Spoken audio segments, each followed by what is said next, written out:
बार दशरथ कहे तो कोटि यज्ञ फल होए।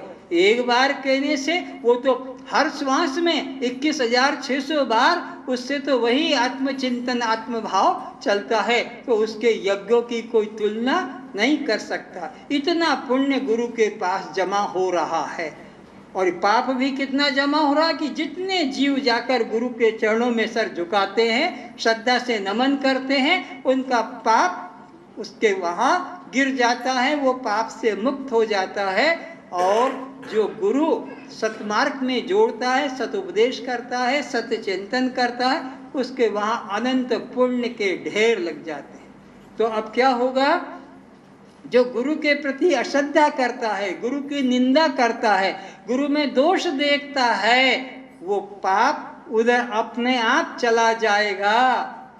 जैसे पानी ढाल देकर अपने आप चला जाता है, गुरु धक्का नहीं देगा। तुम्हें पानी को धक्का देना नहीं पड़ता, जा जा उधर जाके बह जा, तुम पानी डालो, वो अपने आप ढाल जिधर है घूम जाएगा।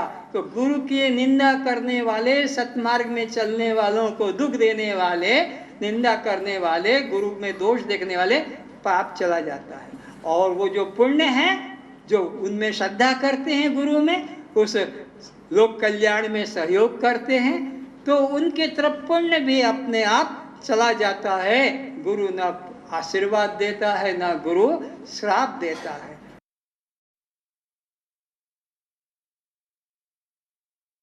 तो गुरु शब्द का अब उपयोग हमने कर तो लिया, पर गुरु कहते किसे है?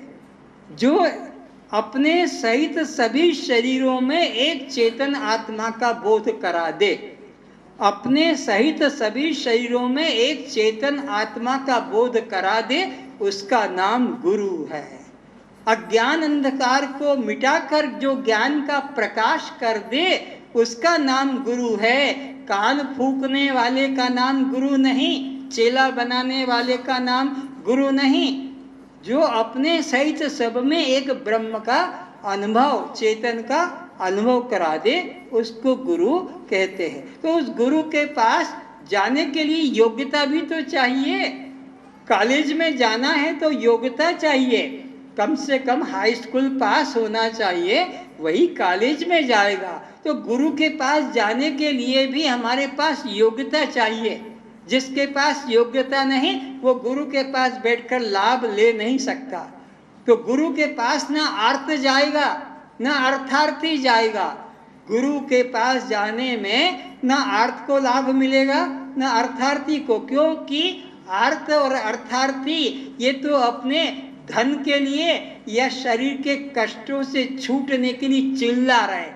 इनको परमात्मा से प्रेम नहीं, ये तो केवल चाहते हैं कि हमारा शरीर का कष्ट निकल जाए, रोग कट जाए, तो भगवान को पुकार लिया, रोग कट गया तो भगवान का अब कोई काम नहीं।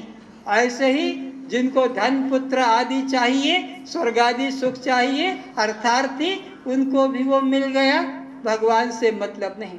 किंतु जिज्ञासु, 4 प्रकार के भक्त हैं, आर्त, अर्थार्थी, जिज्ञासु। ये परमात्मा का खोजी है, इसको परमात्मा की तलाश है, ये परमात्मा को पाना जानना चाहता है। और ज्ञानी, वो तो पूर्ण ब्रह्म है। ज्ञानी तो साक्षात ब्रह्म स्वरूप है, उसका तो काम है जिज्ञासु को तृप्त करना। तो अब गुरु के निकट जाने के लिए हमारे पास विवेक होना चाहिए, वैराग्य होना चाहिए, हमारे अंदर शम दम श्रद्धा तितिक्षा होनी चाहिए, और हमारे अंदर मुमुक्षुता होनी चाहिए। 4 चीजें अगर है तो तुम गुरु के निकट बैठने के अधिकारी हो, नहीं तो गुरु के निकट बैठने के अधिकारी। इसीलिए गुरु के पास भीड़ नहीं मिलेगी, सच्चे गुरु के पास भीड़ नहीं मिलेगी। भीड़ कहाँ मिलेगी? जो तुमको झूठे आश्वासन दे रहा है, प्रलोभन, लड़का हो जाएगा, नौकरी लग जाएगी, बीमारी कट जाएगी, मकान मिल जाएगा, तेरे को लॉटरी का टिकट मिल जाएगा, या तो चुनाव में जीत जाएगा। ऐसा ऐसा जो प्रलोभन देने वाले हैं, वहाँ पर लाखों की भीड़ मिलेगी। लेकिन जो शुद्ध ज्ञान देने वाले हैं, वहाँ पर भीड़ नहीं मिलेगी। जैसे कि सब्जी की दुकान पर, भाजी की दुकान पर सुबह कितनी भीड़ है, बाँचने का जगह नहीं मिलेगा। फिर उससे कम भीड़ वो किराने की दुकान पर, आटा दाल लून नमक वाले के यहाँ, उससे फिर आगे बढ़ो तो फिर कपड़े वाले के यहाँ और कम भीड़ मिलेगी, और उससे आगे बढ़ो सुनार के यहाँ और कम भीड़ मिलेगी, और जहाँ हीरा बिकता है, मणि हीरे जवाहरात, वहाँ कोई कोई सप्ताह महीने में जाता है। ये ब्रह्म ज्ञान हीरे का भी हीरा है। यहाँ पर कोई कोई भाग्यशाली, बहुनाम जन्मनाम अंते ज्ञानवान माम प्रपद्यन्ते, भगवान कहते बहुत बहुत जन्मों के बाद, पुण्य पुंज बिन मिले नहीं संता, बहुत जन्मों का पुण्य हो जाता है इकट्ठा, तब जाकर किसी सद्गुरु की शरण में ये जीव पहुंच पाता है। ऐसा ये साधारण नहीं। तो गुरु के पास जाना है तो विवेक चाहिए। हमको विवेक ही नहीं है। विवेक किसे कहेंगे? हम दृश्य और दृष्टा का भेद जाने, जड़ और चेतन का भेद जाने, आत्मा अनात्मा का भेद जाने, शव और शिव का भेद जाने, सत्य और मिथ्या का भेद जाने, तो जानो कि विवेक है। हमें तो सत्य और मिथ्या कुछ पता ही नहीं लगता, हमें तो जड़ चेतन का पता ही नहीं लगता, हमें तो दृष्ट दृष्टा का कुछ मालूम ही नहीं, शव शिव का कोई हम भेद नहीं जानते। तो विवेक नहीं हुआ।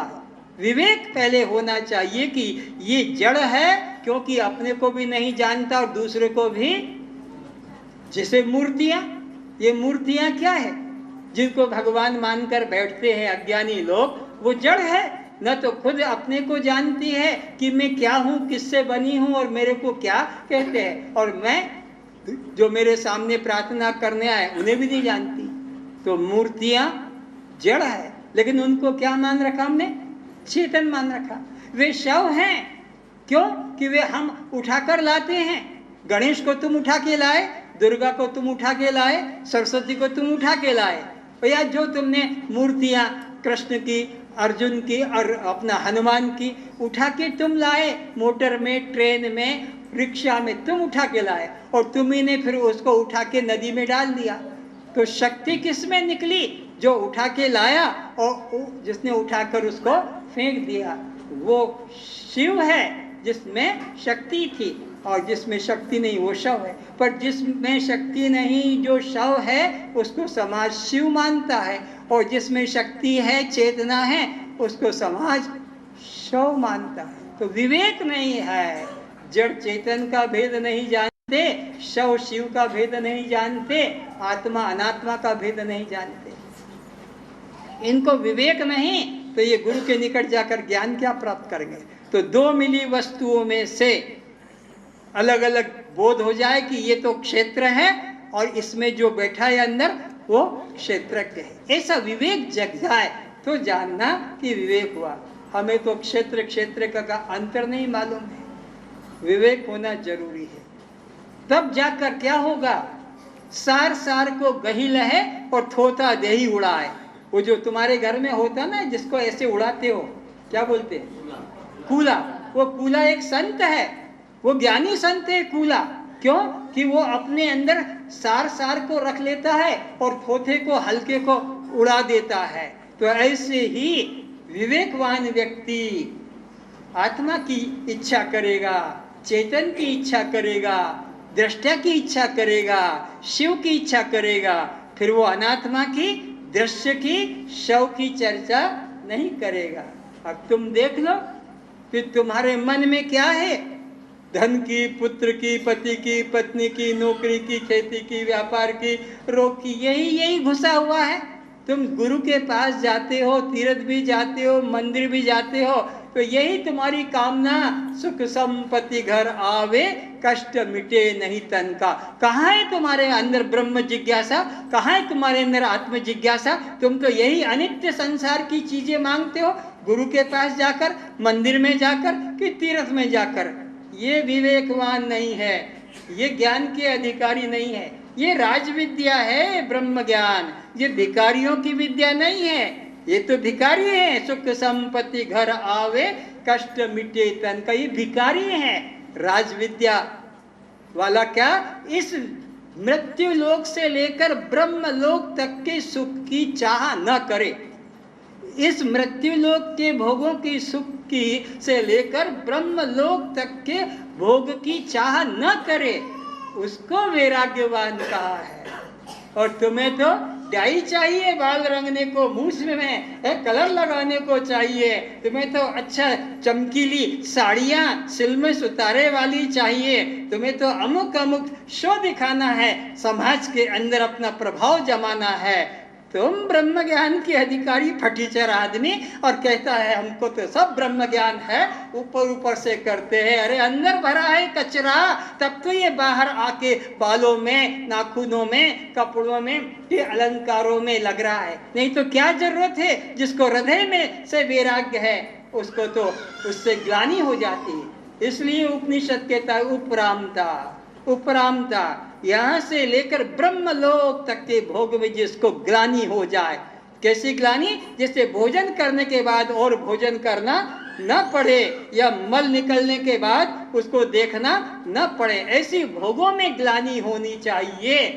वैराग्यवान व्यक्ति वो ब्रह्म ज्ञान का अधिकारी है। इसलिए 4 साधन संपन्न व्यक्ति ही गुरु के निकट बैठकर लाभ ले सकता। विवेक हो, फिर वैराग्य हो। विवेक हो गया कि ये सार है और ये असार है। केला तुम खाते हो तो छिलके को खाते हो कि अंदर वाले को? क्यों? बाहर वाला असार है और भीतर वाला सार है। आम के छिलके के अंदर जो भरा है वो सार है, आम का छिलका असार है। तो सार सार को गही लहे और थोता देई उड़ाए। तो ऐसा जो सार वस्तु को ग्रहण करता है, असार को छोड़ता, वो वैराग्यवान कहलाता है। हम तो असार को ही सार समझकर बैठ गए, ये असार है बाहर बाहर का, और अंदर जो रखा है, बैठा है, सब देख रहा, वो सार वस्तु है। सार में प्रीति कहा। अरे मंदिर पूजा जाता कि मंदिर के अंदर का देव पूजा जाता? बोलो, मंदिर की ही पूजा की जाती कि मंदिर के अंदर की देवता के लिए?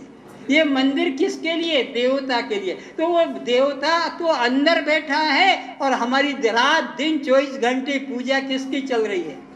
ये मंदिर की। क्या खाऊं, क्या पकाऊं, क्या पहनूं, क्या करूं, बस इसी में सारा जीवन खत्म कर देते, मंदिर की पूजा में। और मंदिर के अंदर बैठा हुआ है जो चैतन्य देवता परमात्मा, उसके लिए हमारे पास में विचार भी नहीं होता है। तो वैराग्यवान व्यक्ति जाकर गुरु के निकट बैठता है। फिर बैठने की भी योग्यता होनी चाहिए। कैसे बैठा जाएगा वहां? मन में कोई प्रकार का संसार का चिंतन न हो, मन में कोई प्रकार का संसार का चिंतन न हो, केवल ब्रह्म चिंतन, केवल आत्मचिंतन के लिए। अब तुम लोग देखो, यहां बैठे हो और जेब में डब्बी लेके बैठे हो। ये डब्बी 10 तोले की, मोबाइल ये पाप की डब्बी है। और बैठे कहाँ हो? सत्संग में बैठे हो, मंदिर में बैठे हो, तीर्थ में, और मोबाइल साथ में। मोबाइल में भगवान है, मोबाइल में पुण्य है, मोबाइल में कोई ज्ञान है। अभी यहाँ बैठे हो और मोबाइल की रिंग बोल गई तो लेकर चल जाओगे गुरु की ऐसी की तैसी मोबाइल में। कौन करू थीली के कहू छी? हाँ, के कहू थीला, थीला थीली में लग जाओगे। ये गुरु ज्ञान गया ऐसी की तैसी गुरु की। हमारे पास तो डब्बी है, तो डब्बी में तुम्हारा पाप है, भगवान नहीं। तो मंदिर में गए, भगवान से प्रार्थना करते हो, और जहाँ रिंग आ गई तो भगवान की भी ऐसी की तैसी, और जाकर अपना बेटा बेटी की बात करोगे। तीर्थ में गए, बद्रीनाथ, केदारनाथ, रामेश्वर, जगन्नाथ, उत्तरकाशी, और वहां भी मोबाइल फोन चल रहा है, और उनके घर वाले टीवी पे बोल रहे हैं हमारे पिताजी की 14 तारीख तक बात होती रही, हमारी पत्नी से हमारी 15 तारीख तक बात होती रही, उसके बाद में पता नहीं लगा हमारे पिता का, पत्नी का। अरे तुम मरने गए क्यों? अगर वहां पर भी पत्नी याद आ रही है, वहां भी पुत्र याद आता, तो तीर्थ गए क्यों? किसने कहा था तुमको तीर्थ जाओ? तो वहां जाकर बातें कर रहे हैं। उत्तरकाशी में जाकर, बद्रीनाथ में जाकर दिन में 3-4 बार घर से, दुकान से बातें करते हैं। ये अधिकारी नहीं। दम चाहिए, शम भी हो और दम भी हो। इंद्रियों के विषयों को न दे और मन से संसार का चिंतन न करे। सत्संग में वही व्यक्ति बैठकर लाभ ले सकता है। यहाँ बैठे और तुम चिंतन करो, मैंने घर का दरवाजा बंद किया था कि नहीं, मैंने अपनी अलमारी अटैची का ताला बंद किया था नहीं, घर में तो नौकर है या बहू है या सास है, वो सब तलाशी नहीं निकाल ले लेगी, खजाना खोल लेगी। अब बैठे यहाँ हो और घर की दुकान की ऑफिस की चिंता में, तुम अधिकारी नहीं हो। एकाग्रता रहे, सब तरफ से मन हट जाए। कैसा? जैसे लव कुश की परीक्षा क्या की थी, एक लव की एक चिड़िया की आंख के अंदर तुझे तीर मारना है, तो उसका ध्यान उसके आंख के अलावा कहीं नहीं गया, कुछ भी नहीं दिखा। तो ऐसे ही तुमको गुरु के एक एक वाक्य को कान में लाना, पूरा शरीर कान बन जाना चाहिए, पूरा शरीर कान, ना आंख है ना नाक है ना हमारा कुछ हाथ पैर है, बिल्कुल हर वाक्य को अंदर उतरने दो, कोई सुनने से खाली ना चला जाए। ऐसी एकाग्रता लेकर बैठना है। तो शम भी चाहिए सत्संग में बैठने के लिए, मन से संसार का चिंतन न हो, और दम भी चाहिए। वहां पर बैठकर गुटखा पुड़िया तमाकू वो लेके और इधर दबा लिया, और माला कर रहे हैं। वहां सत्संग में बैठ के माला करना भी पाप है। रुई ले आए और बैठ बैठ के वो बत्तियां बना रहे हैं, वो भी पाप है।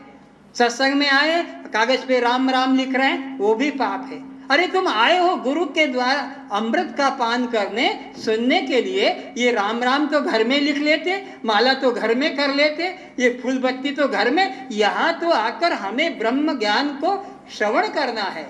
हमारे पास न शम है न दम है, इधर उधर देखते रहेंगे, इधर उधर की बातें करते रहेंगे, अपने बच्चे के संग यहीं बैठ के खेलते खिलाते रहेंगे, उससे बातें करेंगे, शम नहीं दम नहीं। नंबर 3 तितिक्षा। तितिक्षा भी होना चाहिए सत्य को पाने के लिए। किसान तितिक्षा करता है, सर्दी गर्मी वर्षा में काम पे जाता है। मजदूर तितिक्षा करता है, सर्दी हो गर्मी हो कुछ सर दर्द हो, काम पे जाता है, तब पैसा मिलता है, तब फसल आती है। विद्यार्थी तितिक्षा करता तब उसका रिजल्ट उन्नति होती है। हर क्षेत्र में अपनी उन्नति के लिए तितिक्षा चाहिए। इधर भी अपने तितिक्षा नियम कर लिया कि सप्ताह के सत्संग में जाना जाना जाना है, चाहे आंधी हो तूफान हो वर्षा हो, कि कोई कुछ भी कितना बड़ा काम हो जाए, सत्संग का त्याग नहीं करेंगे। कहाँ है तितिक्षा? संसार के लिए तो पूरी तितिक्षा है, सर्दी हो गर्मी हो वर्षा भाग दौड़ कर देंगे, महीने 15 दिन का कहीं प्रोग्राम बना लेंगे घूमने फिरने का। किंतु अगर सत्संग का समय है, कोई न कोई बहाना बनाए, कहीं मूड़ बत्था तो कहीं अंठा बत्था तो कहीं गोड़ बत्था तो कहीं कमर बत्था, सब अट्ठा बत्था निकल आता सत्संग के टाइम पे, बाकी समय कुछ भी नहीं है। तो तितिक्षा, सर्दी हो गर्मी हो भूख हो प्यास हो, समय हम जाएंगे। अरे कोई बुलाए तो जाएंगे, ये भी नहीं, जहाँ सत्संग होता है बिना बुलाए भी जाना चाहिए, चाहे वो तुम्हारा पुराना कोई वैर भाव है तो वो मिटा दो उससे, और हमें सत्संग का लाभ लेना। तितिक्षा। अब मैं जितने लोग बैठे हैं उनसे पूछता हूँ ईमानदारी से कि सत्संग में, सप्ताह के सत्संग में जो जिसका क्षेत्र है, कोई एक ही जगह नहीं, जिसको जो नजदीक पड़ता है, सत्संग में, सप्ताह के सत्संग में नियमित कितने लोग जाते हैं? हाथ उठाना। तो झूठ नहीं बोलना सत्संग में बैठ के। अब सोचो बाकी के सब क्या है, ये भोजी भगत है, इनका आना यहाँ किस लिए? चलो टाइम पास हो जाएगा और भोजी करके चले आएंगे। होटल में जाएंगे तो 25-30 रुपये लगेगा, यहाँ तो 5 रुपये रख दो लिफाफे में, वो भी कौन सा सेलो टेप लगा हुआ, 10 जगह से वो फटा हुआ, या कौन देखने वाला? मैं कटु सत्य कहता हूँ। सत्य में रुचि नहीं, सत्संग में रुचि नहीं, परमात्मा में मुक्ति में रुचि नहीं, केवल भोगों में रुचि, भोग के लिए आए हैं। नियम करो आज कि मानव जीवन मिला है तो सत्संग करने के लिए। जीवन तुम्हारा वही है जो सत्संग में जाता है, धन तुम्हारा वही है जो दीन दुखी अंधे लंगड़े लूले गरीबों की सहायता में जाता है, और संतान संबंधी भी वही जो सत्मार्ग में चलते हो।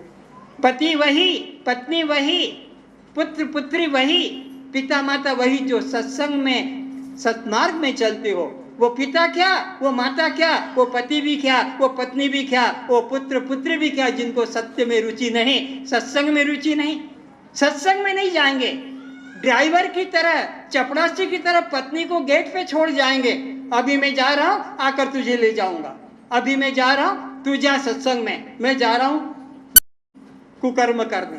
सत्संग को छोड़ोगे तो कुकर्म है, सुकर्म और कुकर्म दो ही तो है। तो मैं देखता हूं कई बेटे लोग अपनी माँ को, कई पति लोग अपनी पत्नी को गेट पे आके छोड़ देंगे, सत्संग में नहीं बैठेंगे और बाहर खड़े रहेंगे। क्लास 10 बजे छूटता है, कभी क्लास 12, 10:30 को, 11 को, वो बेचारे अपने साइकिल के ऊपर एक टांग रख के खड़े देख रहे कब मेरी बीबी आए और कब उसको लेके जाओ।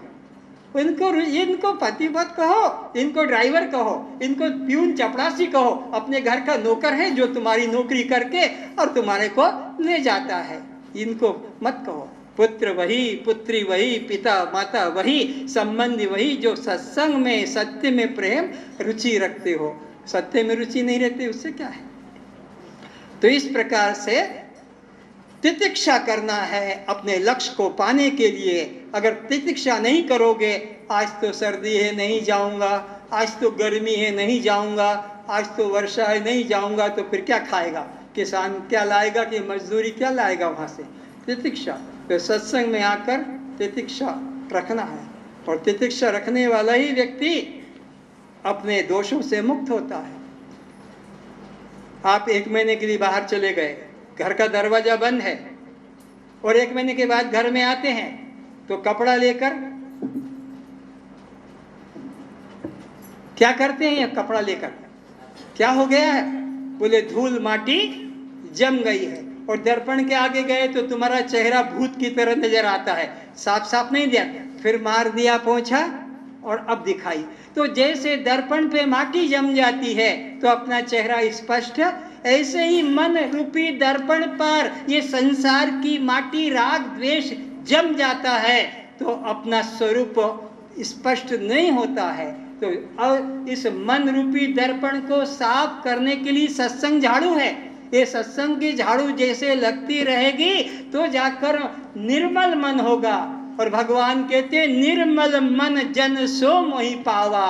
निर्मल मन वाला, शुद्ध मन वाला, साफ मन वाला ही परमात्मा को प्राप्त कर सकता है। तुम देखो तुम्हारा मन तो मलिन हो रहा है, छल कपट में, राग द्वेष में, ऊंच नीच में, अहंकार में, सबका मल दूषित हो रहा है। इस दूषित मन से परमात्मा की भक्ति, ये फूल चढ़ा देना, मंदिर जाके फल चढ़ा देना, ये कोई भक्ति थोड़ी है, ये तो एक नाटक है, पाखंड है अज्ञानियों का।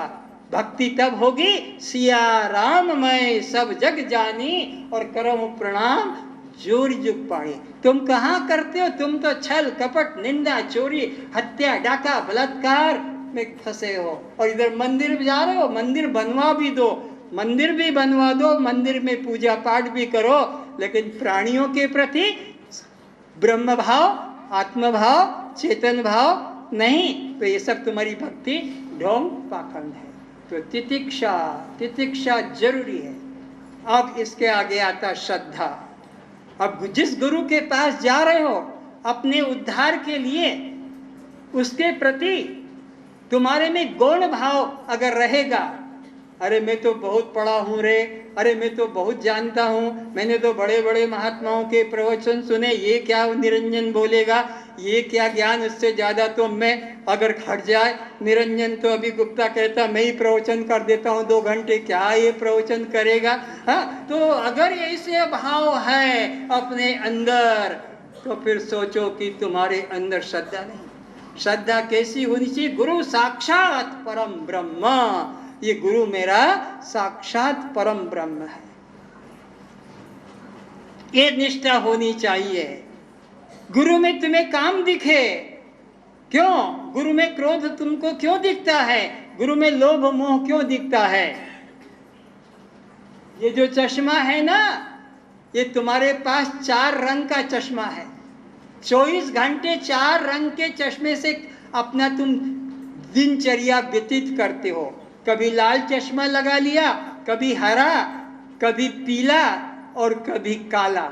तो काला चश्मा लगा लिया तो सब काले दिखेंगे, लाल चश्मा लगाया तो सब लाल दिखेंगे, हरा चश्मा लगाया तो हरा दिखेगा। तो तुम्हारे पास 4 चश्मे हैं, जब भी देखते हो किसी की तरफ तो काम वृत्ति से देखते हो, जब भी तुम देखते हो तो क्रोध वृत्ति से देखते हो, जब भी तुम देखते हो तो लोभ वृत्ति से देखते हो, और जब भी तुम देखते हो तो मोह वृत्ति से। ये काम क्रोध लोभ मोह के चश्मे लगाकर तुम गुरु को भी देखते हो। ये गुरु तो हमारी तरह कामी है, ये तो हमारी तरह लोभी है, ये तो हमारी तरह मोही है, हमारी तरह यह तो अहंकारी है। लेकिन अगर गुरु में तुम्हें अहंकार दिखाई पड़े, मर्यादा दिखाई पड़े, तो जानना ये राम का अवतार है। अपनी श्रद्धा को नीचे मत ले जाना, ऊपर ले जाना, क्योंकि श्रद्धावान लभते ज्ञानम, श्रद्धावान को ज्ञान की प्राप्ति होगी। तो गुरु के प्रति कैसी श्रद्धा करें? क्रोध भी दिखाई पड़ता है तो जानना कि यह दुर्वासा का अवतार है, लोभ दिखाई पड़े तो वामन का अवतार है, अगर मोह प्रेम दिखाई पड़े तो कृष्ण का अवतार है। लेकिन उसको कामी क्रोधी लोभी मोही करके अगर मान लिया तुम श्रद्धा से गिर गए। अब तुम्हें इस गुरु से लाभ नहीं मिलेगा, तुमने तो अपने को ही श्रेष्ठ मान लिया। और यही कारण है ये जितने तुम बैठे हो ना, राम को भी इसी चश्मे से तुमने पहचाना, कृष्ण को भी इसी चश्मे से पहचाना, और भी जितने वामन आदि गणेश अवतार हुए, यही चश्मे ने तुमको उनसे वंचित किया है। अगर तुम्हारे को मन में जो आज श्रद्धा राम के प्रति और कृष्ण के प्रति है, जब राम जिंदा था, कृष्ण जब जिंदा था, कितने लोगों ने भगवान माना। आज मंदिर बना रहे हो, मूर्तियां की पूजा कर रहे हो, लॉकेट में डाल के कृष्ण की राम की मूर्ति लटका रहे हो। पर जब राम जिंदा था तब अगर श्रद्धा उतनी कर लेते तो राम के साथ साथ तुम्हारा भी उद्धार हो जाता। कृष्ण जब जिंदा था उसके प्रति भगवान की भावना तभी कर लेते तो तभी तुम भगवान को प्राप्त हो जाते। लेकिन तुमने उसको तब भगवान नहीं माना और अब भगवान मान रहे हो। तो ऐसे ही जब नानक आया, कबीर आया, तुलसी आया तो और दादू पलटू आए, तब उनको किसी को तुमने पूर्ण गुरु नहीं माना। अगर उनको पूरा गुरु मान लेते, चाहे वो कबीर हो कि नानक हो कि मीरा हो कि तुलसी हो कि दादू हो, तुम्हारा उद्धार वहीं हो जाता। पर तुमने उसको नहीं माना। आज तुम मीरा के भजन गाते हो, आज कबीर के भजन गाते हो, आज दादू तुलसी के, पर जब जिंदा थे तब कितने भगवान माना। ऐसे ही तुम्हारी बुद्धि गुरु के प्रति भी लगी है। गुरु, जबकि शास्त्र कहता गुरु साक्षात परम ब्रह्म, गुरु को साक्षात परम ब्रह्म जानो। क्यों? समझे इस बात को। परमात्मा निराकार है, परमात्मा, और निराकार के पास में बोलने के लिए शरीर नहीं है। समझना, तुमने भगवान की भक्ति की, भगवान की भक्ति की लेकिन भगवान से कुछ नहीं मांगा। निष्काम भक्ति, निष्काम भक्ति। तो जब निष्काम भक्ति करते हो, भगवान कहता बोल क्या चाहिए, बोल क्या चाहिए, क्या लेगा, क्या दूं, तुम कुछ नहीं, कुछ नहीं, कुछ नहीं। तो भगवान अपने सर पर उसका बोझा मानते हैं, इसका बोझा कैसे उतारूं। अरे तुम्हारा नौकर तुमसे पैसा ना ले, काम करे जाए, काम करे जाए, दिन महीना वर्ष, तो तुमको लगता है कि इसका अब मेरे पे बोझा चढ़ रहा है, इतना अच्छे से काम कर रहा है, सेवा कर रहा है निष्काम, इसको चलो एक दुकान दे देता हूँ, चलो इसको एक मकान दे देता हूँ ताकि इसका बोझा उतर जाए। कुछ नहीं मांग रहा। तो भगवान भी कहता है ये ले ले, वो ले ले, स्वर्ग ले ले, वैकुंठ ले ले, इंद्र पद ले ले। नहीं नहीं नहीं, मुझे कुछ नहीं चाहिए। पूर्ण वैराग्य, निष्काम सेवा। जैसे कि यमराज ने नचिकेता को कहा न के तू ये स्वर्ग का राज्य ले ले, इंद्र पद ले ले, पर आत्म संबंधी प्रश्न मुझसे मत कर। और उसने कहा मुझे ये जानना है कि देह के साथ साथ मैं मरूंगा या देह के साथ मैं नहीं मरूंगा, बस मुझे यही जानना और कुछ नहीं चाहिए। कितना भी प्रकार से डराया, प्रलोभन दिया, लेकिन उसने एक ही निश्चय किया कि देह के संग संग मैं मरूंगा, कि देह के मरने पर भी आत्मा नहीं मरती है। ऐसा उसके अंदर अटल निश्चय था। और उसने अपना वो लक्ष्य पूरा किया। तो ऐसे ही हमारे अंदर भी ब्रह्म जिज्ञासा हो और दूसरी कोई इच्छा न हो, तो गुरु के द्वारा फिर हमारा कल्याण होगा। तो भगवान अब इधर आओ, भगवान कहते बोल क्या, कुछ नहीं चाहिए। तो वो सोचते इसका उद्धार मुझे करना है और मेरे सर का बोझा उतारना है, तो कैसे उद्धार करेगा? तो वो गुरु को खोजता है, परमात्मा गुरु को खोजता है, क्योंकि उपदेश करने के लिए शरीर चाहिए और परमात्मा तो निराकार है।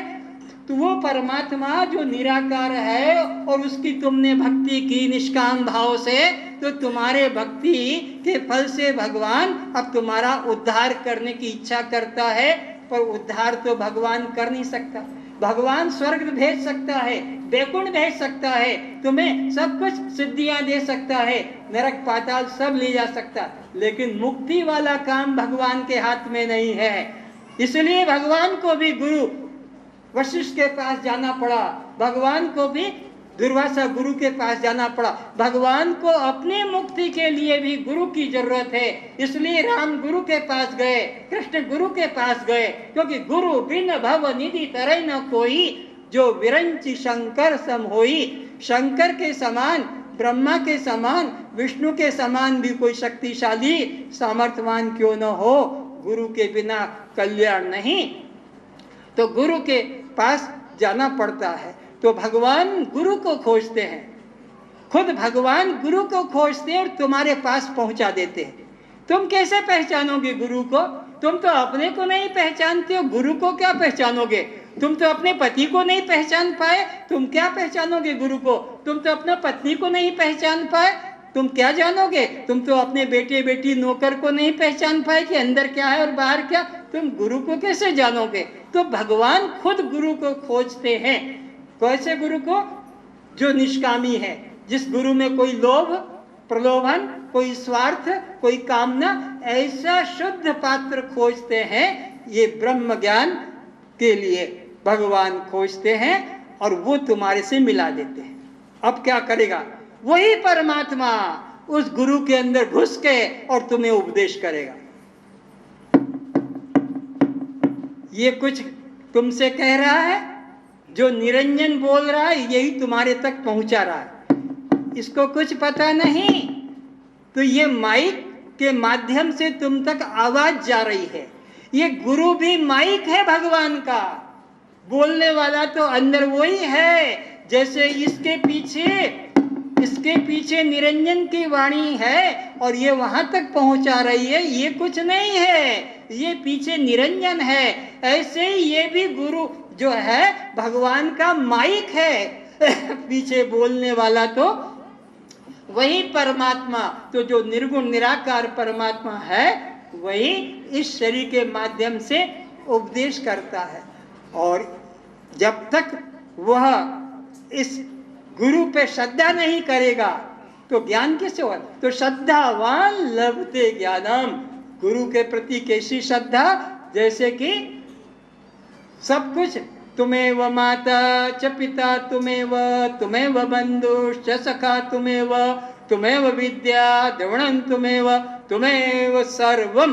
दुनिया में जितने प्यार के रिश्ते हैं एक साथ गुरु में जोड़ दिए। क्यों? कि गुरु पूर्ण है, गुरु पूर्ण है, तो पूर्ण के साथ सारे रिश्ते जुड़ सकते हैं। ये पिता पूर्ण नहीं, माता पूर्ण नहीं, पति पूर्ण नहीं, पत्नी पूर्ण नहीं, पुत्र पुत्री मित्र पूर्ण नहीं, सब भिखारी हैं। बाप बेटे का भिखारी है, बेटा बाप का भिखारी है, पति पत्नी का भिखारी है, पत्नी पति का भिखारी, सब एक दूसरे से चाहते। गुरु एक ऐसा है, परमात्मा एक ऐसा है जो पूर्ण है, अपने आप में तृप्त है, उसके अंदर कोई वासना, कोई तृष्णा, कोई कामना नहीं है। तो इसलिए ऐसे गुरु के पास जाना है और उस पर श्रद्धा कैसी करना है? साक्षात परम ब्रह्म। हमारे मन में गुरु के प्रति क्या श्रद्धा है ये तुम्हारे लिफाफे बताते हैं। पत्नी में कोई बीमारी आ जाए, पुत्र में बीमारी आ जाए, घर में अभी 1,00,000 2,00,000 रुपया, 4,00,000 5,00,000 रुपया जिसके जितने पूरा लगा देगा, कर्ज लेकर बिक्री मकान करके और लगा देगा। लेकिन धर्म के संबंध में कितना है तुम्हारा श्रद्धा, वो तुम्हारा लिफाफा बताता है। 100 का कि 500 का कि 1000 का कि 10 का 50 का, और संसार में 1,00,000 10 लाख का। तो गुरु को कहा क्या, जहां थिलो मोर सबू किची तोर। और गुप्ता तो कहता एक इशारे में क्या बोल देते, भूल गया वो, सब कुछ लुटा, सब कुछ हाँ, एक इशारे में सब कुछ लुटा देते हैं। गुरु को धोखा। फिर समझो, अगर 4 लाख रुपया है और तुम्हारे घर में 4 संतान है, तो मरते समय बंटवारा करोगे तो चारों को 1-1 लाख दोगे। और अभी तुम क्या बोलगे, तुमेव माता च पिता तुमेव बंधुष च सखा तुमेव विद्या द्रोणम तुमेव और तुमेव सर्वम। गुरु के लिए कितना हिस्सा निकलेगा, बोले 1000 रुपया दे देना, बेटे को 1 लाख, बेटी को 1 लाख, हाँ, पत्नी को सब कुछ, और गुरु को कितनी बड़ी श्रद्धा। और बोल क्या रहो, उस वक्त पर गुरु भी ख्याल आता है जब धन का बंटवारा करते हो, बेटा बेटी में, नाती नतनी में, जब उनका बंटवारा करते हो, ये मकान उसको, ये दुकान उसको, ये कर देना। उस वक्त गुरु कहाँ है? गुरु को तो पैरों के नीचे कुचल दिया है। गुरु को तो एक रिक्शे वाले की तरह मानते हो, बर्तन मांजने वाले की तरह। गुरु को तो कपड़ा धोने वाले की तरह मानते हो। एक कपड़ा धोने वाला, बर्तन मांजने वाला 500 रुपया महीने का ले जाता होगा। एक मास्टर ट्यूशन करते हो, 1000 रुपया उसको दे देते होगे। टैक्सी ड्राइवर को दे देते होगे 8,000 5,000। गुरु साल भर में एक बार आता है। गुरु साक्षात परम ब्रह्म 5 टंका, गुरु साक्षात परम ब्रह्म 20 टंका, बस। उसमें प्लस भोजन भी है 20 टंका में, 10 टंका में खाना भी है, तब जाकर है।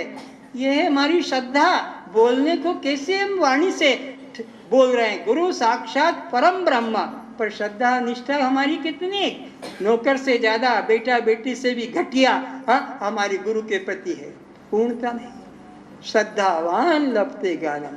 अब वो गुरु के निकट जाते हैं तो एक इच्छा लेकर जाना, मुमुक्षा, मोक्ष की इच्छा, और कोई इच्छा लेकर जाना संसार के भोगों की, स्वर्ग वैकुंठ तक की, किसी की भी मोक्ष की इच्छा लेकर अब जाओ तो फिर प्रार्थना करना, अस्तु मां।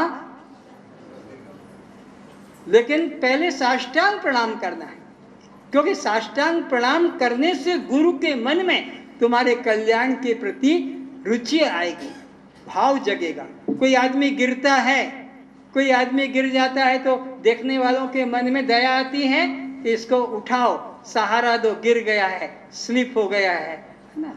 अब तुम गुरु के निकट अकड़ के रह गए तो गुरु अपना चुपचाप है कि ये तो उठना ही नहीं चाहता, अपने आप ही उठा हुआ है। गिरते को उठाया जाता है। कोई लड़की गिर जाए और कोई बदमाश लड़का भी उसको उठा दे, वो जानती है बदमाश है, तब भी थैंक यू, सड़े से मुंह से थैंक यू बोलना पड़ेगा, क्योंकि उसने उठा। और चलती हुई लड़की को उठाए तो चप्पल जूता खाएगा। तो ऐसे ही गुरु के निकट जब गिरता है तो गुरु के मन में भी तुम्हारे करुणा की भावना कि इसको उद्धार करना चाहिए, ये समर्पण करने को तैयार है। तो गुरु साक्षात परम ब्रह्म बोल रहे हैं, पर श्रद्धा हमारी उतनी नहीं है। तो अब गुरु के पास जाके पहले साष्टांग प्रणाम करो। और ये साष्टांग प्रणाम करने वाले भी 2 चालाक लोग हैं, वो भी समझे। एक देखता है सब आ जाएंगे तब उनके बीच में गुरु को प्रणाम करूंगा साष्टांग। सब देखेंगे कि बड़ा ऑफिसर हूँ, कलेक्टर हूँ, मिनिस्टर हूँ, और सबके बीच में देखो गुरु को साष्टांग प्रणाम किया। ये भी गुरु को प्रणाम नहीं कर रहा, धोखा में मत आना। ये दिखाना चाहता है समाज में, सबके बीच में प्रणाम कर रहा। एक आदमी और है जो सोचता है सब चले जाएंगे, कोई मुझे ना देखे तब प्रणाम करूंगा। ये भी गुरु को प्रणाम नहीं कर रहा है, ये भी अपने को बचा रहा कि कोई मुझे देखे नहीं कि मैंने गुरु को प्रणाम किया। ये धोखा है। तो गुरु को साष्टांग प्रणाम करो और फिर उनसे प्रार्थना करो, अस्तो माँ सद्गमय, तमसो माँ ज्योतिर्गमय और मृत्युर्मा अमृतम गमय। याद रखो, गुरु को 6 काम करना है। ये प्रार्थना गुरु के आगे करना, मूर्ति के आगे नहीं, संसारी मनुष्य के आगे नहीं, कोई पंडित के आगे नहीं। ये करना है श्रोत्रिय ब्रह्मनिष्ठ गुरु के सम्मुख ये प्रार्थना करना है, अस्तो माँ सद्गमय। क्या मतलब? हे गुरुदेव, आप मुझे असत से निकालो। मैं तो जन्म जन्म से असत को ही सत्य मान के बैठा था और मैंने बहुत दुख पाया अपनी बुद्धि से। अब मैं आपकी शरण में आया हूँ, अस्तो माँ सद्गमय। तो ये जो मैं असत में बना हूँ, हटाओ, मेरे बंधन को तोड़ो, यहाँ से निकालो और सत्य की तरफ ले जाओ। ये प्रार्थना है। तो गुरु को पहले काम क्या करना होगा? सत्य से मिलाना होगा कि असत्य से निकालना होगा? बोलो। असत से अगर निकालेगा नहीं, असत्य से बंधन तुम्हारा काटेगा नहीं, तो तुम सत्य की तरफ कैसे बढ़ पाओगे? सत्य की तरफ वही बढ़ पाएगा जो असत से अपने मन को मुक्त करेगा। और जब तुम उस असत्य को ही सत्य मान के बैठ गए तो फिर तुम वहीं रह जाओगे, आगे नहीं बढ़ पाओगे। इसलिए भगवान कृष्ण ने कहा, सर्वधर्मान परित्यज्य, हर धर्म का परित्याग कर दो। जो जो तुमने धर्म माना, ये मेरा धर्म, ये इसका धर्म, ये पत्नी का धर्म, ये पति का धर्म, ये पुत्र का धर्म, ये राजा का धर्म, ये सर्व धर्मान परित्यज्य मामेकम शरणं व्रज। केवल एकमात्र आत्मा की शरण में आ जा तो सब पापों से मुक्त हो जाएगा। अहम त्वाम सर्व पापे भी मोक्षयिष्यामि मा शुचः। ऐसी गुरु की शरण में जाकर जब प्रार्थना करता है तो फिर गुरु क्या करेगा? उन बंधनों को तोड़कर सत्य की तरफ चला जाएगा। बंधा मुक्त हो सकेगा कि मुक्त ही मुक्त हो सकेगा? अगर हमारे रस्सी के बंधन न तोड़े जाएंगे तो हम आगे नहीं बढ़ पाएंगे। नौका को अगर लंगर से नहीं निकाला जाएगा, नौका को गच्छ से नहीं खोला जाएगा तो नौका आगे नहीं बढ़ेगी। पक्षी को पिंजरे से नहीं निकाला जाएगा तो पक्षी आगे नहीं जा पाएगा। तो ऐसे ही अपने को आगे जाना है तो पहले असत से ममता तोड़ो।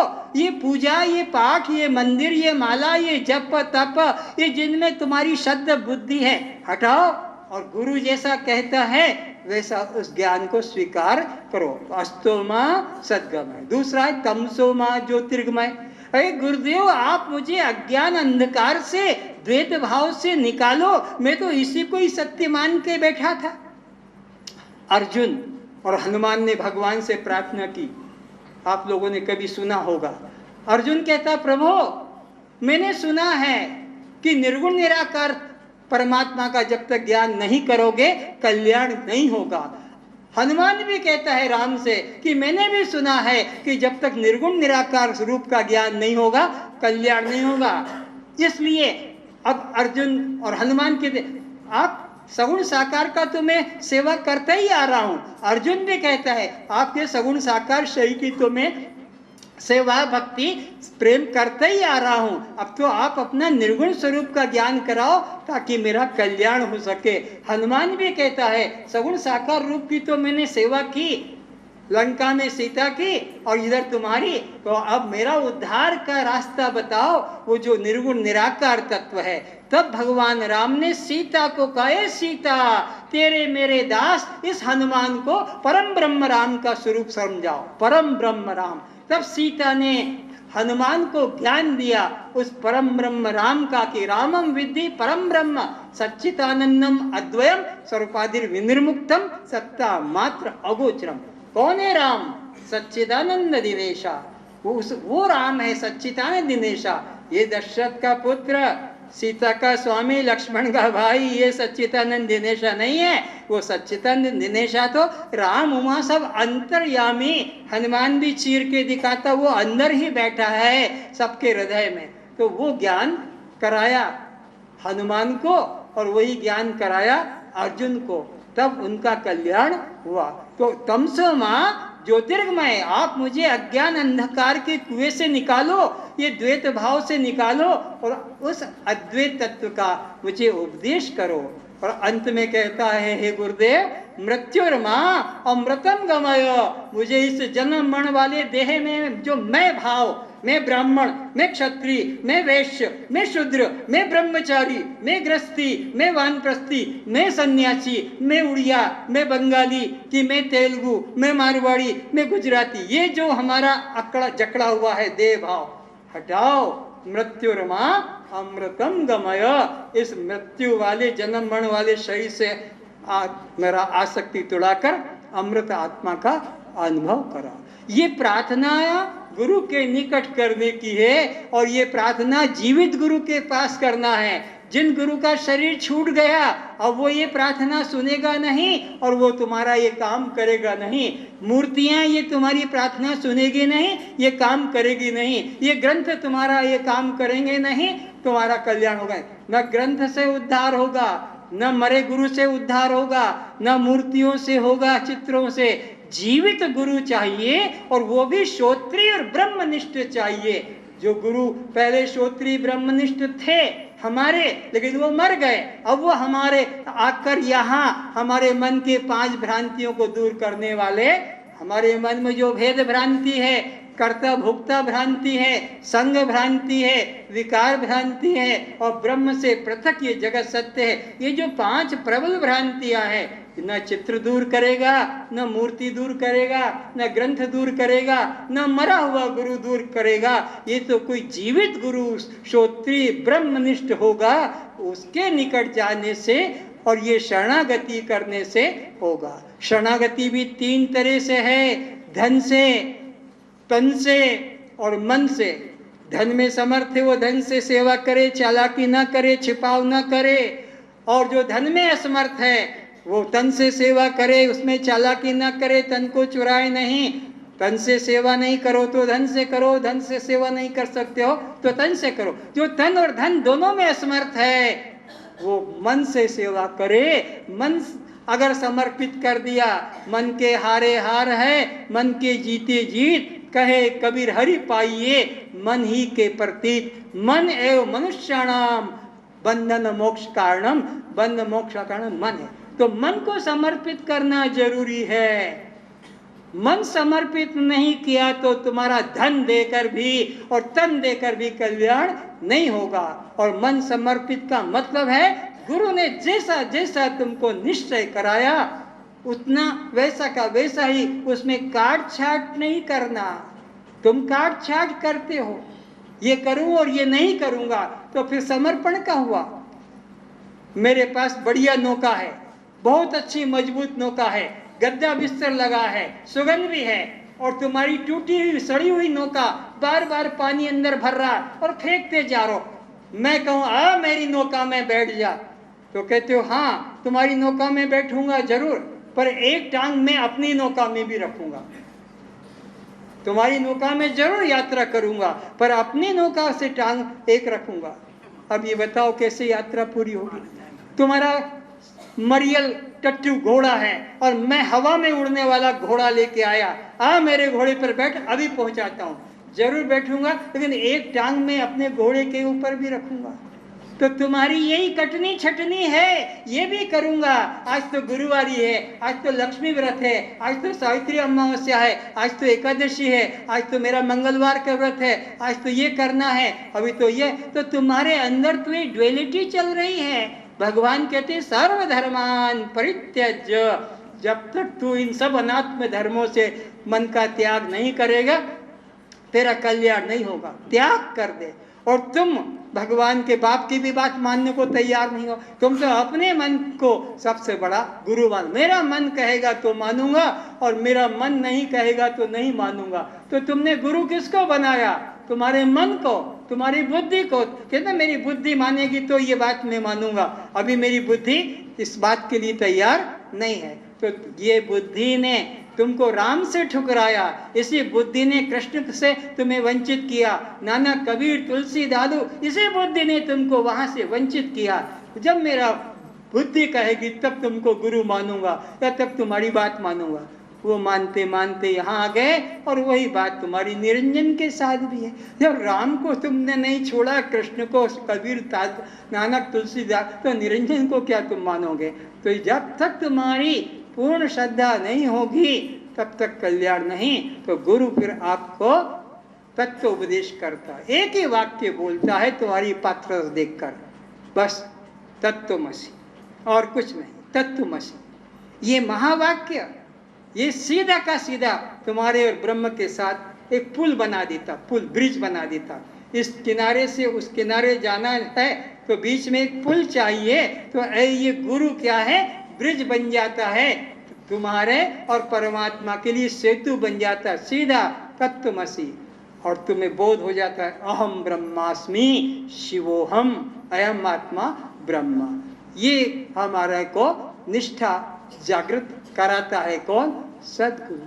लेकिन ये वाणी के द्वारा तो हम दृष्टा साक्षी आत्मा हम बोल लेते हैं, हृदय से तो वही उड़िया, बंगाली, मारवाड़ी, पंजाबी, गुजराती।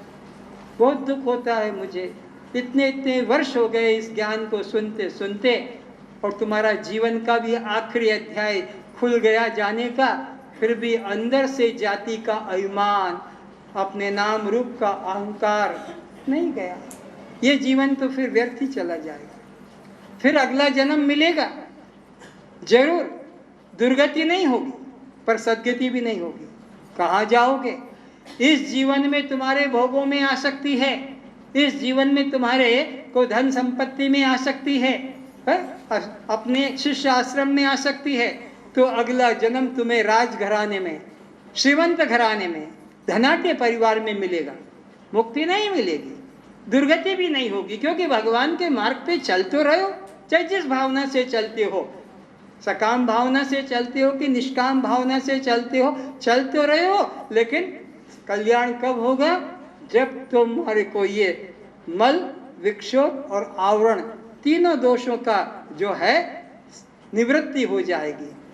और जो अभी यहाँ पर हैं, जो भोगों में आसक्त नहीं, जो वैराग्यवान है, भोगों में आसक्ति नहीं और मुक्ति भी चाहते हैं, ये मरकर कहाँ जाएंगे? इस जीवन में तो इनको मुक्ति नहीं मिलेगी। वैराग्यवान भी है, भोगों में आसक्ति भी नहीं है, फिर मुक्ति क्यों नहीं मिलेगी? बुद्धि की मंदता, सत्य को सत्य मानने में और मिथ्या को मिथ्या मानने में बुद्धि काम नहीं करती है। अभी यहाँ अगर मूर्ति रख दे शिव की, या मूर्ति रख दे गणेश की, राम की, कृष्ण की, तो सभी लोग उसको शव कहने में डर बच जाएंगे। क्यों? ये तो भगवान है। और अपने को शव मानने को तैयार है, क्योंकि जगत में दो ही तो तत्व हैं, एक शव और दूसरा, एक जड़ और दूसरा, एक दृश्य और दूसरा, एक अनात्मा और दूसरा, और एक परप्रकाश और दूसरा।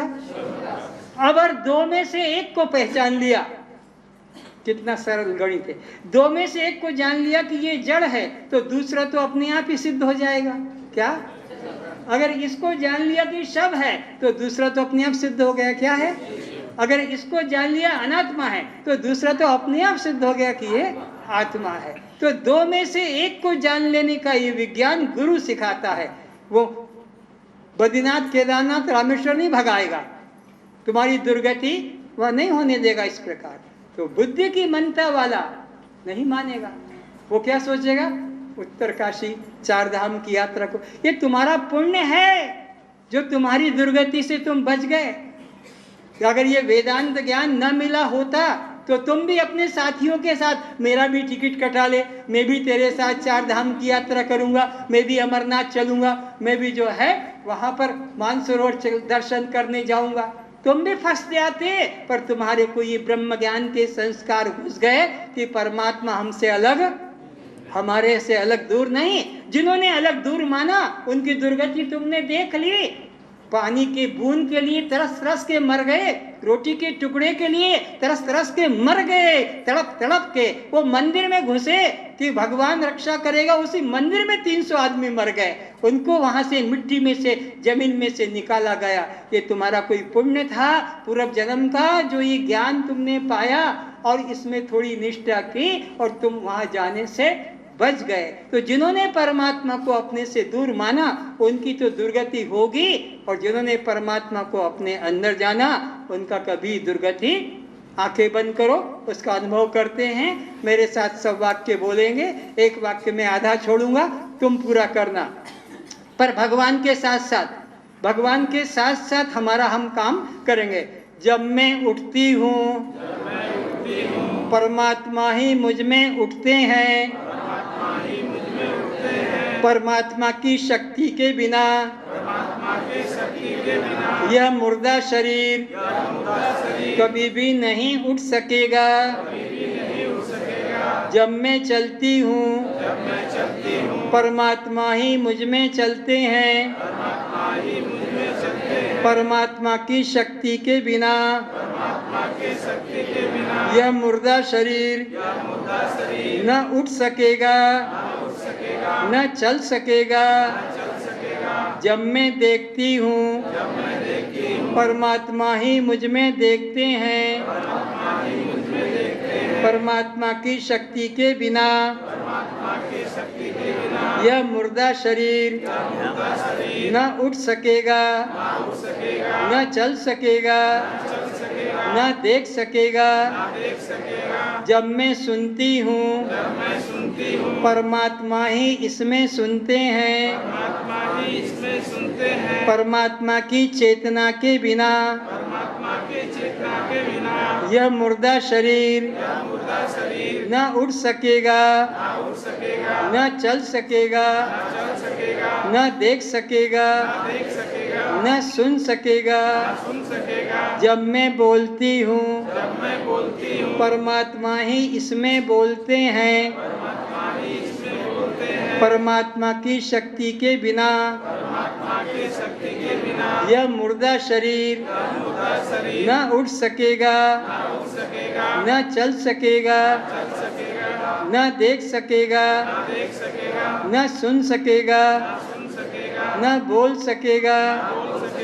जब मैं करती हूँ परमात्मा ही इसमें करते हैं,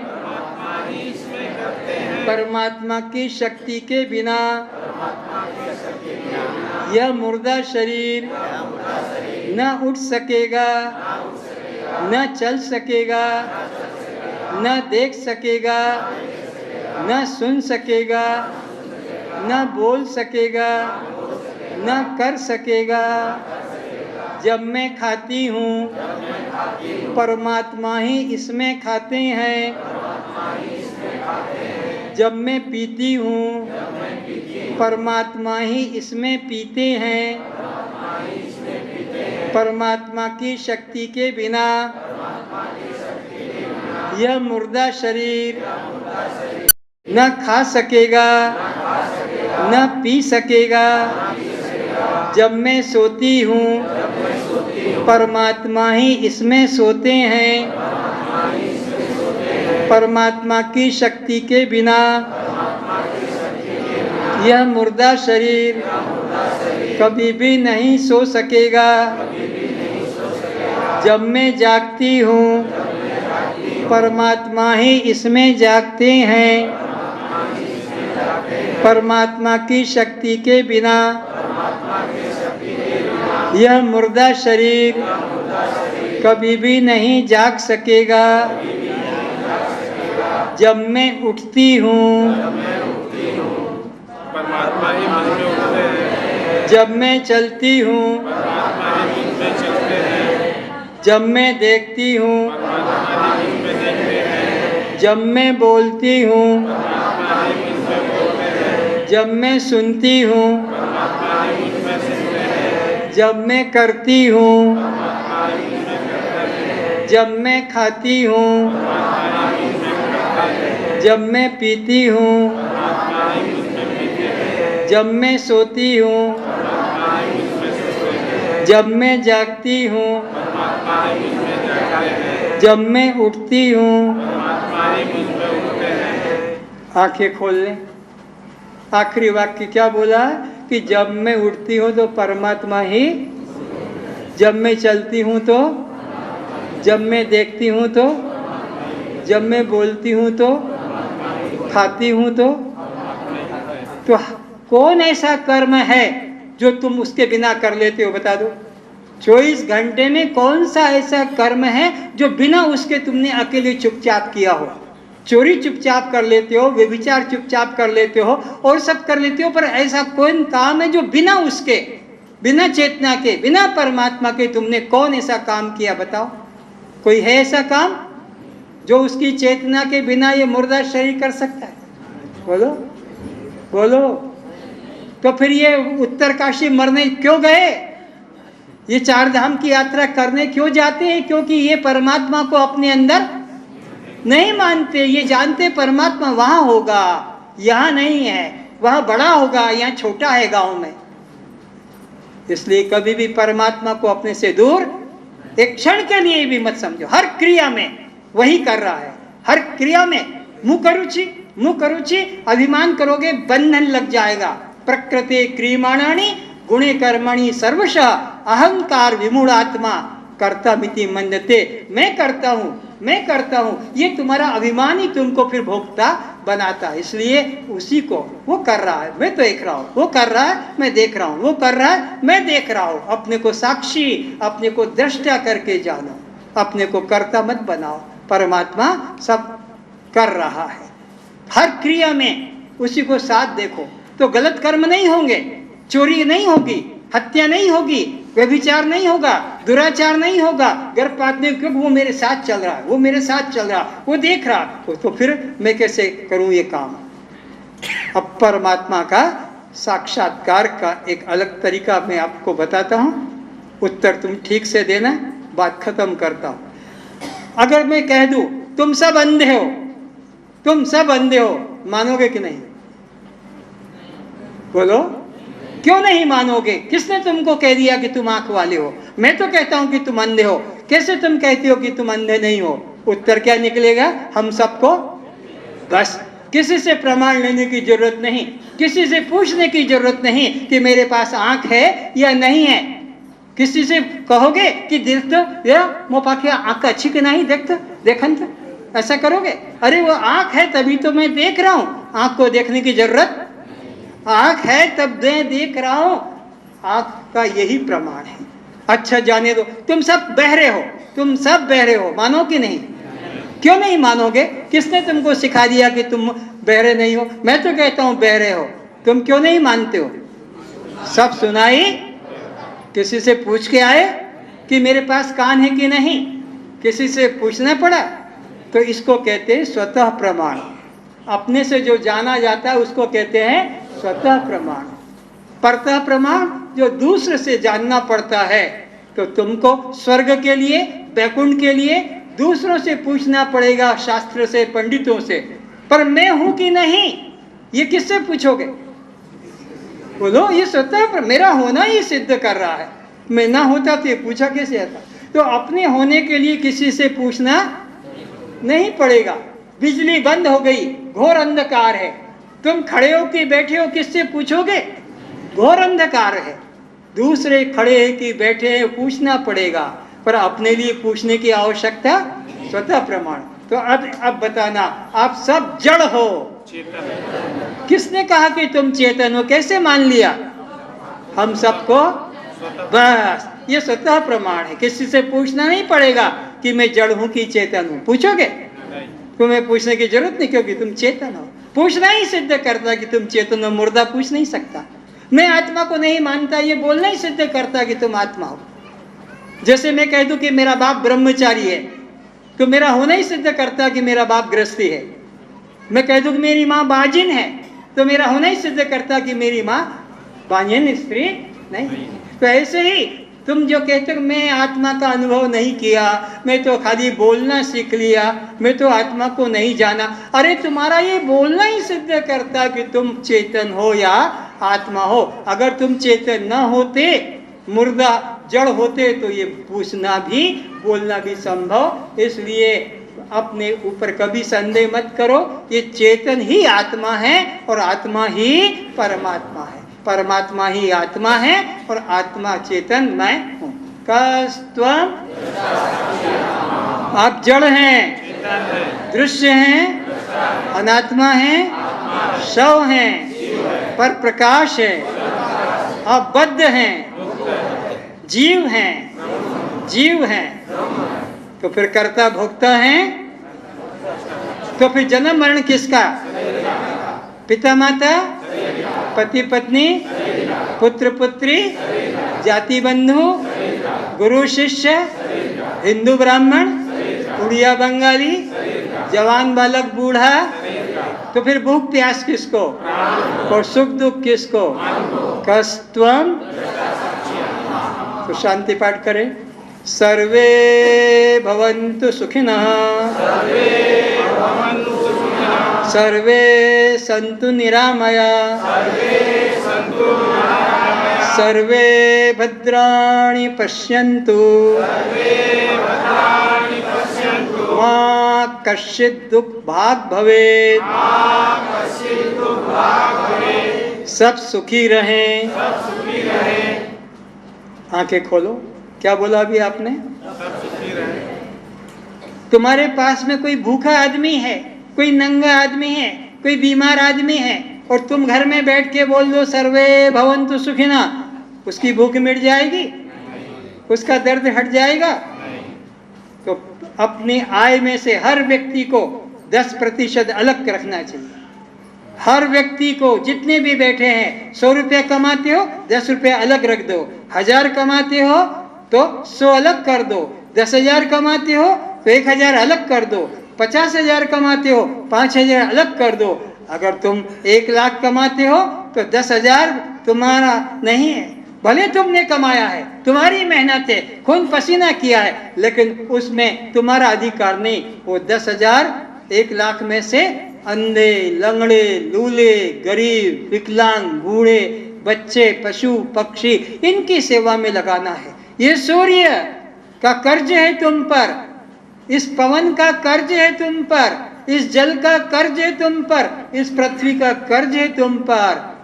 और तुम्हारे कल्याण के लिए ये भिखारी भी प्रार्थना करते हैं, इनके बाल बच्चे सुखी रहें, इनके रोटी रोजी में बरकत हो, भगवान इनका भला करो, वो भी प्रार्थना। तो सबका अधिकार है। ये सब देवता है, देते हैं और कुछ लेते नहीं। तो हमको 10% देश की सेवा के लिए, समाज की सेवा के लिए और विकलांगों की सेवा के लिए रखना चाहिए। आंखें बंद। सब सुखी रहें, सब निरोग रहें, सभी रूपों में हम अपने को देखें। इसलिए मन वचन कर्म से अपने ही किसी अन्य रूप को, अपने ही किसी अन्य अंग को हमारे ही द्वारा कष्ट न हो, निंदा गाली न हो, मारपीट न हो, चोरी हत्या न हो, गर्भपात न हो, दहेज जौतुक कभी न लें, गर्भपात कभी न करें, किसी का धन देकर मन में लोभ न करें, किसी की उन्नति देखकर ईर्ष्या न करें, किसी का सौंदर्य देखकर मन में काम विकार न लाएं, अपने सौंदर्य की तरफ लोगों की दृष्टि को आकर्षित करने की कभी इच्छा न करें, अपने स्वार्थ पूर्ति के लिए किसी के अश्रु न गिरावें, किसी का अधिकार न छीने। हे सद्गुरुदेव, आप हम सभी को ऐसी सद्बुद्धि प्रदान करें, हमारे मन में किसी के प्रति शत्रु भाव कभी न हो। ओम शांति शांति शांति।